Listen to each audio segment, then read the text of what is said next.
Jérémie, chapitre 52. Sédécias avait 21 ans lorsqu'il devint roi, et il régna 11 ans à Jérusalem. Sa mère s'appelait Hamutal, fille de Jérémie, de Libna. Il fit ce qui est mal aux yeux de l'Éternel, entièrement comme avait fait Joachim. Et cela arriva à cause de la colère de l'Éternel contre Jérusalem et contre Juda, qu'il voulait rejeter de devant sa face. Et Sédécias se révolta contre le roi de Babylone. La 9e année du règne de Sédécias, le 10e jour du 10e mois, Nebuchadnezzar, roi de Babylone, vint avec toute son armée contre Jérusalem.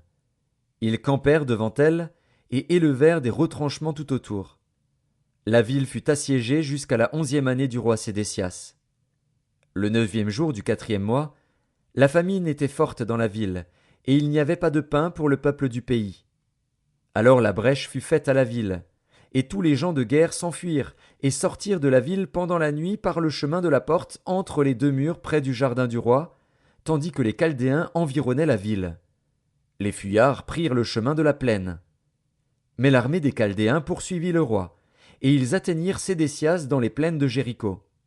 Et toute son armée se dispersa loin de lui. Ils saisirent le roi, et le firent monter vers le roi de Babylone à Ribla, dans le pays de Hamath. Et il prononça contre lui une sentence. Le roi de Babylone fit égorger les fils de Sédécias en sa présence. Il fit aussi égorger tous les chefs de Juda à Ribla. Puis il fit crever les yeux de Sédécias, et le fit lier avec des chaînes d'airain. Le roi de Babylone l'emmena à Babylone, et il le tint en prison jusqu'au jour de sa mort. Le 10e jour du 5e mois, c'était la 19e année du règne de Nebuchadnezzar, roi de Babylone, Nebuzaradan, chef des gardes, au service du roi de Babylone, vint à Jérusalem. Il brûla la maison de l'Éternel, la maison du roi, et toutes les maisons de Jérusalem. Il livra au feu toutes les maisons de quelque importance. Toute l'armée des Chaldéens, qui était avec le chef des gardes, démolit toutes les murailles formant l'enceinte de Jérusalem. Nebuzaradan, chef des gardes, emmena captif une partie des plus pauvres du pays, ceux du peuple qui étaient demeurés dans la ville, ceux qui s'étaient rendus au roi de Babylone, et le reste de la multitude.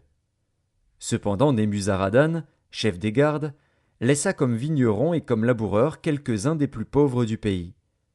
Les Chaldéens brisèrent les colonnes d'airain qui étaient dans la maison de l'Éternel, les bases, la mer d'airain qui était dans la maison de l'Éternel, et ils en emportèrent tous les reins à Babylone.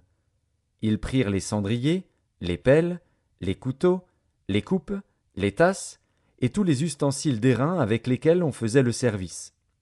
Le chef des gardes prit encore les bassins, les brasiers, les coupes, les cendriers, les chandeliers, les tasses et les calices, ceux qui étaient d'or et ceux qui étaient d'argent. Les 2 colonnes, la mer, et les 12 bœufs d'airain qui servaient de base, et que le roi Salomon avait fait pour la maison de l'Éternel, tous ces ustensiles d'airain avaient un poids inconnu. La hauteur de l'une des colonnes était de 18 coudées, et un cordon de 12 coudées l'entourait.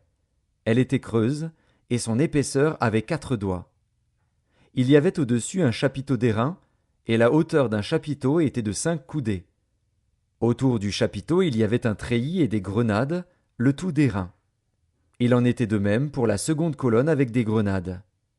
Il y avait 96 grenades de chaque côté, et toutes les grenades autour du treillis étaient au nombre de 100. Le chef des gardes prit Seraya, le souverain sacrificateur, Sophonie, le second sacrificateur, et les 3 gardiens du seuil. Et dans la ville, il prit un eunuque qui avait sous son commandement les gens de guerre, 7 hommes qui faisaient partie des conseillers du roi et qui furent trouvés dans la ville, le secrétaire du chef de l'armée qui était chargé d'enrôler le peuple du pays, et 60 hommes du peuple du pays qui se trouvèrent dans la ville. Nebuzaradan, chef des gardes, les prit et les conduisit vers le roi de Babylone à Ribla. Le roi de Babylone les frappa et les fit mourir à Ribla, dans le pays de Hamath. Ainsi Juda fut emmené captif loin de son pays. Voici le peuple que Nebuchadnezzar emmena en captivité, la 7e année, 3023 Juifs. La 18e année de Nebuchadnezzar, il emmena de Jérusalem 832 personnes. La 23e année de Nebuchadnezzar, Nebuzaradan, chef des gardes, emmena 745 Juifs, en tout 4600 personnes. la 37e année de la captivité de Joachim, roi de Juda, le 25e jour du 12e mois, Évil-Mérodach, roi de Babylone, dans la première année de son règne, releva la tête de Joachim, roi de Juda, et le fit sortir de prison. Il lui parla avec bonté, et il mit son trône au-dessus du trône des rois qui étaient avec lui à Babylone. Il lui fit changer ses vêtements de prison, et Joachim mangea toujours à sa table tout le temps de sa vie. Le roi de Babylone pourvut constamment à son entretien journalier jusqu'au jour de sa mort, tout le temps de sa vie.